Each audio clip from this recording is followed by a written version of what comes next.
ബിസ്മില്ലാഹിർ റഹ്മാനിർ റഹീം. ഖുൽ അഊദു ബിറബ്ബിൻ നാസ് മലികിൻ നാസ് ഇലാഹിൻ നാസ്. അസ്സലാമു അലൈക്കും. ഞാൻ ജനിച്ചതും വളർന്നതും പഠിച്ചതുമെല്ലാം ഒരു സലഫി കുടുംബത്തിലാണ്. ഞാൻ എന്നാൽ ഇതുവരെ കേട്ടിരുന്നത് സിഹ്ർ ഒരാൾക്ക് ചെയ്യുന്നത് ഒരു പാപമാണെന്നും എന്നാൽ ചെയ്താൽ മറ്റൊരാൾക്ക് ഫലിക്കുകയില്ല എന്നുള്ളതുമാണ്. എന്നാൽ 4-5 വർഷങ്ങൾക്ക് ഇപ്പുറം ഞാൻ കേട്ടുകൊണ്ടിരിക്കുന്നത് നമ്മുടെ കേരളത്തിൽ പ്രത്യേകിച്ച് നമ്മുടെ സലഫി സ്ഥാനങ്ങൾക്കിടയിൽ ചർച്ച ചെയ്യുന്നൊരു വിഷയം സിഹ്ർ ഫലിക്കുമെന്നും അതിലേറെ നമ്മുടെ റബ്ബ് സുബ്ഹാനഹു വ തആലയുടെ ശക്തമായ പിശാചിൽ നിന്നും കാവൽ നൽകിയ നമ്മുടെ മുത്തുനബി സല്ലല്ലാഹു അലൈഹി വസല്ലമക്ക് പോലും ബാധിച്ചിട്ടുണ്ടെന്നും അതിനാൽ അദ്ദേഹം 6 മാസത്തോളം അതിന്റെ ഹാലിൽ നടന്നിട്ടുണ്ടെന്നുമാണ്. ഈ വാദം നമുക്കറിയാം. ഇതിനടുത്ത് നമുക്ക് ഇതര സമുദായങ്ങളുമായുള്ള സംവാദത്തിൽ പോലും പല ആളുകൾക്കും ഉത്തരം കിട്ടാതെ ഒരു കീറാമുട്ടിയായി മാറിയിട്ടുണ്ട്. ഞാൻ ഇതുവരെ പറഞ്ഞ ഈ ചോദ്യത്തിന്റെ പ്രസക്തിയാണ്. ഈ ചോദ്യത്തിലേക്ക് കടക്കാം. ഈ സിഹ്ർ ഒരാൾക്ക് നാം ചെയ്താൽ ഫലിക്കുമോ? ഫലിക്കും എന്നാണ് ഉത്തരമെങ്കിൽ നബി സല്ലല്ലാഹു അലൈഹി വസല്ലമക്ക് ഫലിച്ചിരുന്നോ? അദ്ദേഹം 6 മാസത്തോളം ഇതിന്റെ ഹാലിൽ നടന്നിരുന്നോ? വ്യക്തമായ ഒരു ഉത്തരം പ്രതീക്ഷിക്കുന്നു. അസ്സലാമു അലൈക്കും.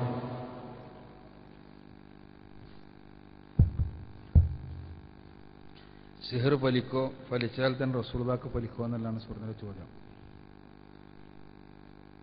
സുഹൃത്ത് ഒരുപാട് കാലമായിട്ട് സലഫിയാണ്, സലഫി കുടുംബത്തിലാണ് എന്നെല്ലാമാണ് പറഞ്ഞത്. സലഫി കുടുംബങ്ങളിലെല്ലാം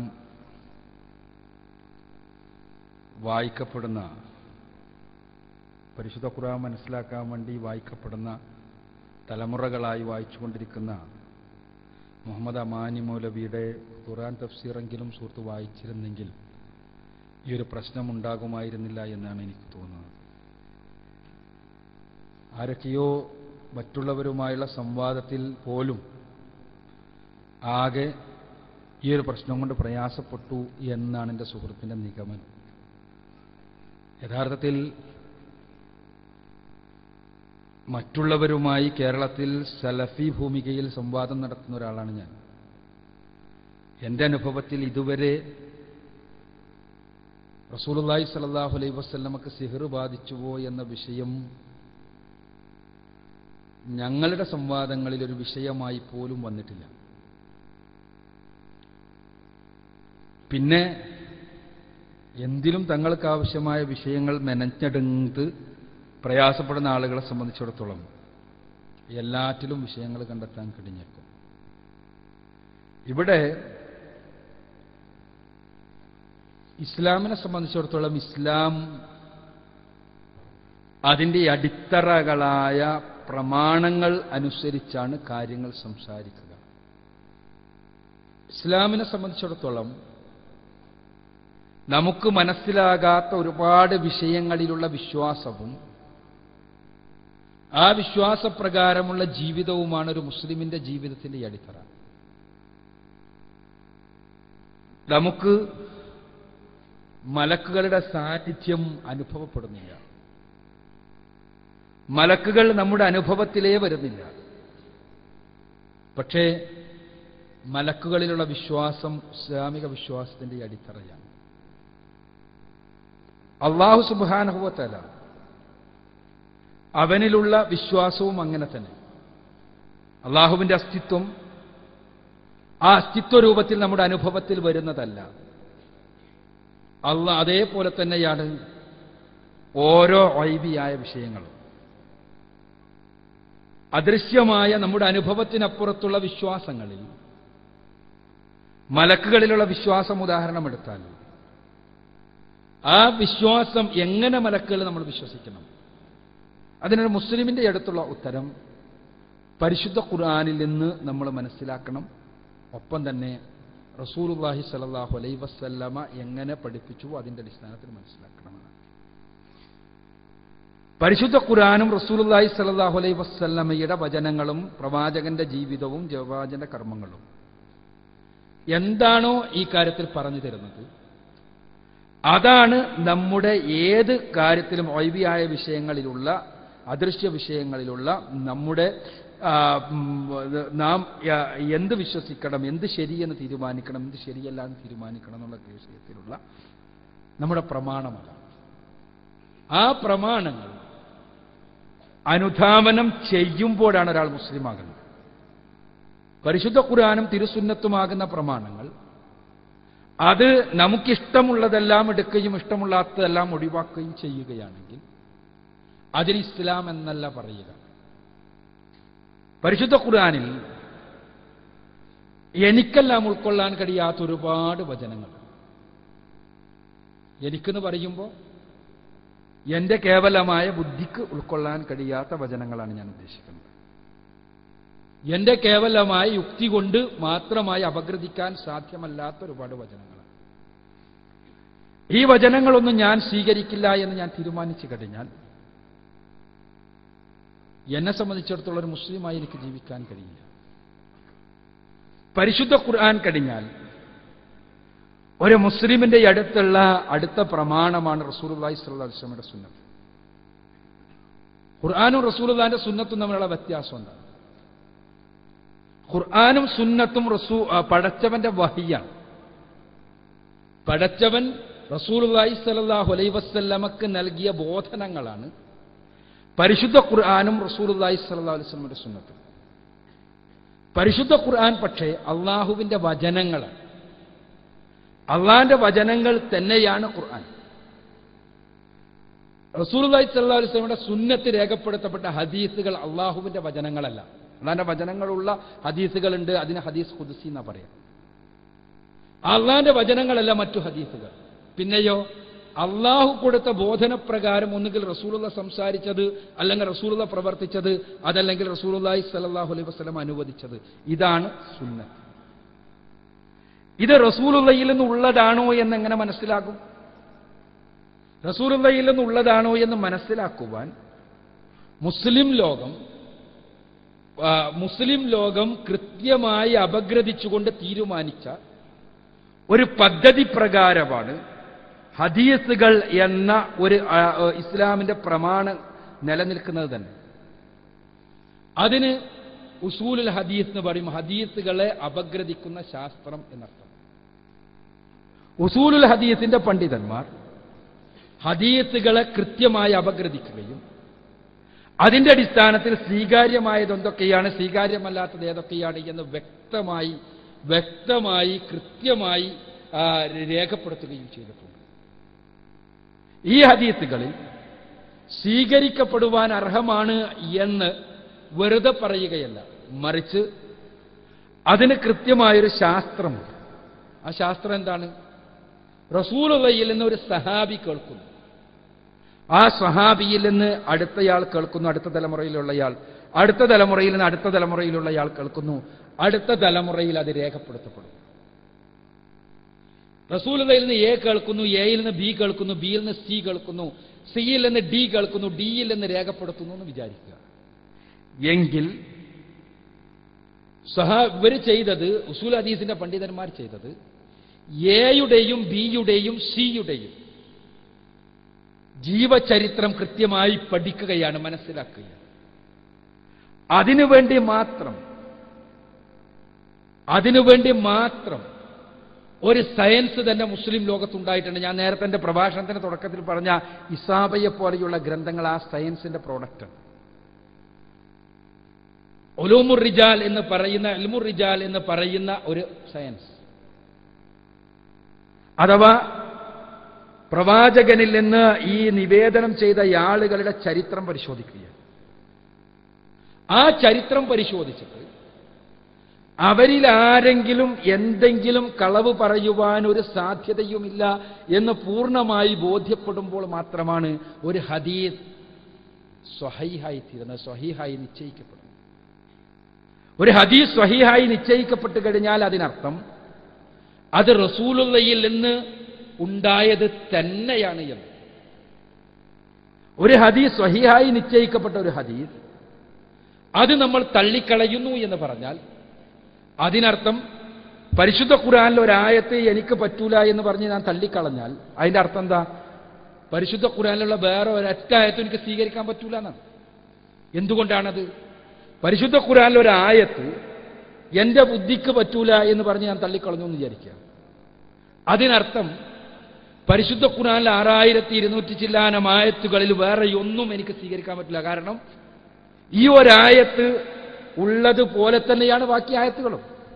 ഇത് എനിക്ക് ഈ ബുദ്ധിക്ക് എനിക്കത് പറ്റൂല എന്ന് പറഞ്ഞ് തള്ളിയാൽ അതിനർത്ഥം ഈ ആയത്ത് പടച്ചവൻ അവതരിപ്പിച്ചതല്ല എന്നാണ് ഞാൻ വിശ്വസിക്കുന്നതെന്നാണ്.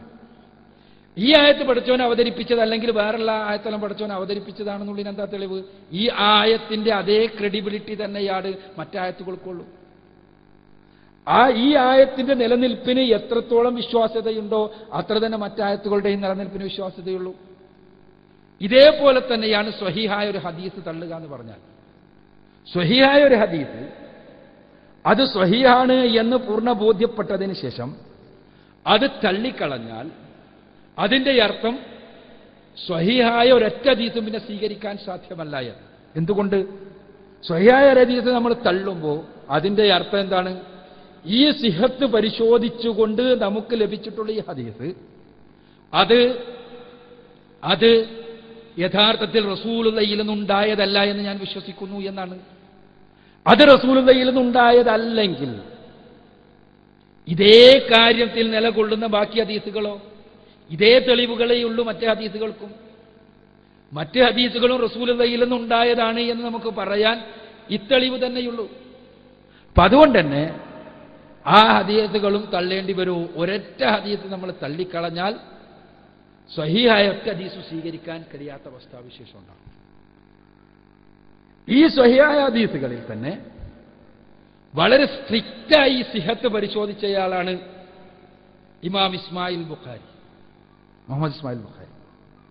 ഇമാം ബുഖാരി റഹ്മത്തുള്ളാഹി അലൈഹി അദ്ദേഹത്തിന്റെ ഹദീസ് സ്വീകരണത്തിന് അദ്ദേഹം ഉപയോഗിച്ച മാനദണ്ഡങ്ങൾ മറ്റ് ഹദീസ് പണ്ഡിതന്മാർ സ്വയം മുസ്ലിമിനെ പോലെയുള്ള മറ്റ് പണ്ഡിതന്മാർ സ്വീകരിച്ച മാനദണ്ഡങ്ങളെക്കാളും കുറെ കൂടി സ്ട്രിക്റ്റ് ആണ്. കുറെ കൂടി വളരെ വളരെ ഇങ്ങോട്ട് ആ അരിപ്പയിലൂടെ അങ്ങോട്ട് ഹദീസ് വരണം ഭയങ്കര ബുദ്ധിമുട്ടാണ്.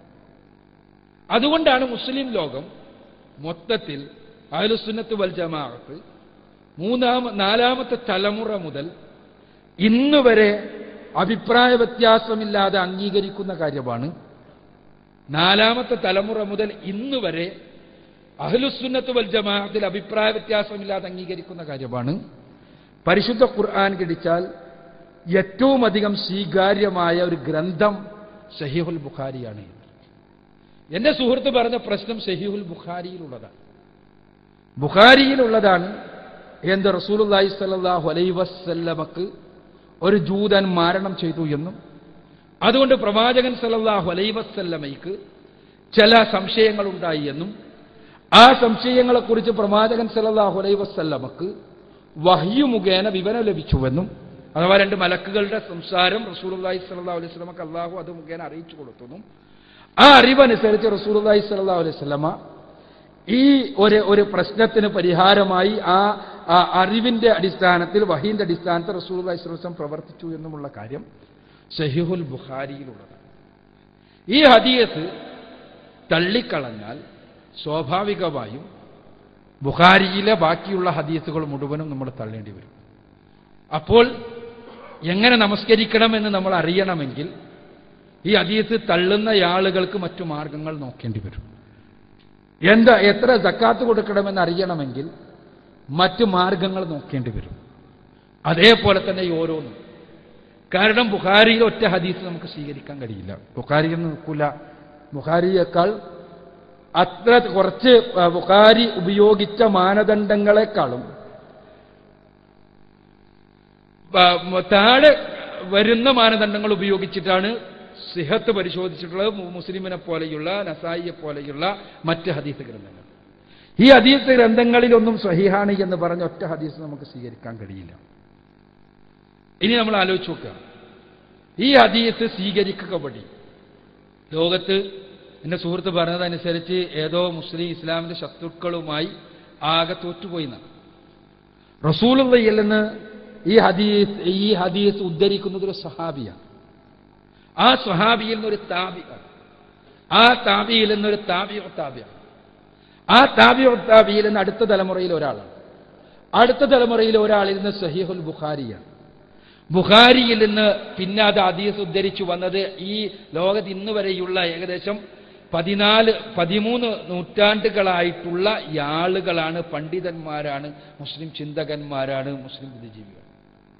അവർക്കെല്ലാവർക്കും ഇസ്ലാം തകർന്നു പോകും എന്ന് ഇതുകൊണ്ട് ഈ ഒരു ഹദീസ് ഉള്ളത് കൊണ്ട് തോന്നിയിട്ടില്ല. ബുഖാരി ഇമാമിന്റെ ഇസ്ലാം റസൂലുള്ളാഹി സ്വല്ലല്ലാഹു അലൈഹി വസല്ലമയ്ക്ക് ഇങ്ങനെ സംഭവിച്ചു എന്ന് രേഖപ്പെടുത്തിയതുകൊണ്ട് അദ്ദേഹത്തിന് ഇസ്ലാം പൊളിഞ്ഞുപോയി എന്ന് ആർക്കും മനസ്സിലായിട്ടില്ല. മുസ്ലിമിന്റെ ഇമാം മുസ്ലിമിന്റെയോ ഇമാം നസായിയുടെയോ ഇമാം തുർമുദിയുടെയോ ഇമാം ഇബ്നു മാജയുടെയോ ഒന്നും തന്നെ ഇസ്ലാം ദീൻ അതോടുകൂടി പൊളിഞ്ഞുപോയി എന്ന് ലോകത്തൊരാൾക്കും തോന്നിയിട്ടില്ല. അവരൊന്നും സംരക്ഷിക്കാത്ത ഒരു ഇസ്ലാം സംരക്ഷിക്കാൻ വേണ്ടി പടച്ചോൻ ഈ കാലഘട്ടത്തിൽ എന്നെപ്പോലെയുള്ള ഒരാളെ തെരഞ്ഞെടുത്തു എന്നുള്ളൊരു അഹങ്കാരം നമുക്കാർക്കും തോന്നേണ്ടതുമില്ല. അങ്ങനെ തോന്നുമ്പോഴാണ് ഏതെങ്കിലും മറ്റ് വിശ്വാസികളുമായി ജയിക്കുവാൻ അവരെല്ലാം സ്വീകരിച്ചൊരു ഹദീസ് തള്ളേണ്ട ഗതികേടിൽ നമ്മൾ എത്തുക.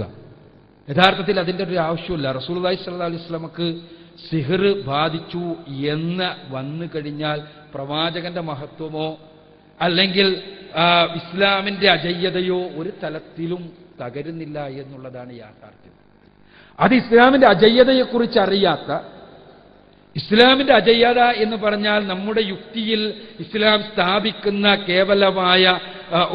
കേവലമായ ചില തൂണുകളിൽ മാത്രമാണ് എന്ന് വിശ്വസിക്കുന്ന ആളുകൾക്ക് തോന്നുന്നതാണ് ആരെങ്കിലും എന്തെങ്കിലും വിമർശിക്കുമ്പോഴേക്ക് ഇസ്ലാം തകരുന്നുള്ളൂ.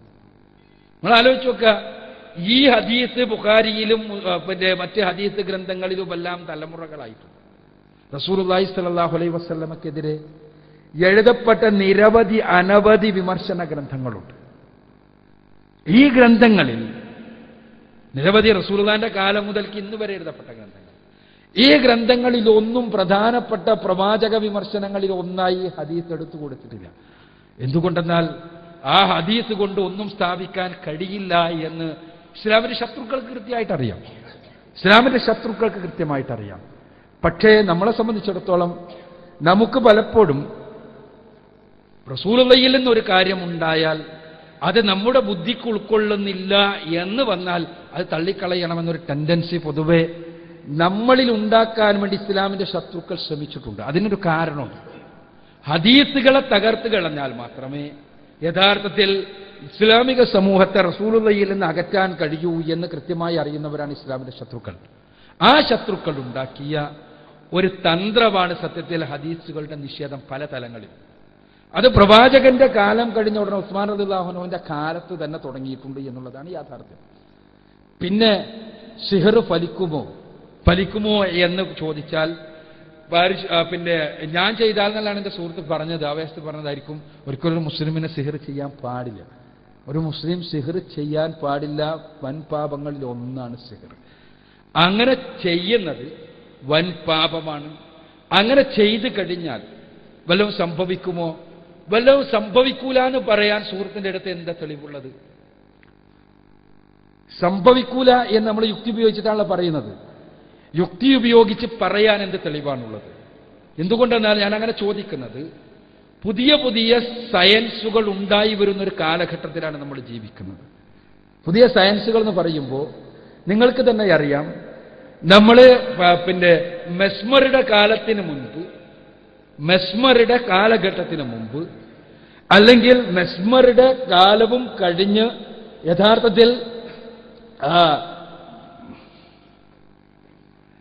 പിൽക്കാലഘട്ടത്തിൽ ചില മനഃശാസ്ത്രജ്ഞന്മാർ ഉപയോഗിക്കുവാൻ ആരംഭിച്ചതിന് ശേഷമാണ് ഹിപ്നോസിസും ഒരു ശാസ്ത്രത്തിന്റെ പരിധിയിലേക്ക് വരുന്നു എന്ന് തോന്നലുണ്ടാക്കിയ ഒരു കാര്യമായി മാറിയത്. ഇപ്പോഴും ഇന്ന് ഞാൻ ഈ സംസാരിക്കുന്ന സമയം വരെ ഹിപ്നോസിസുമെല്ലാം ചികിത്സയ്ക്ക് വേണ്ടി ഉപയോഗിക്കുകയും രോഗങ്ങൾ മാറ്റാൻ വേണ്ടി എന്ന രൂപത്തിൽ ഉപയോഗിക്കപ്പെടുകയും ചെയ്യുന്നുണ്ട് എങ്കിലും അതിന്റെ പിന്നിലുള്ള മെക്കാനിക്സ് എന്താണ് എന്ന്, എങ്ങനെയാണ് അത് വർക്ക് ചെയ്യുന്നത് എന്ന് ഇന്നുവരെയും വിശദീകരിക്കുവാൻ മനഃശാസ്ത്രജ്ഞന്മാർക്ക് കഴിഞ്ഞിട്ടില്ല.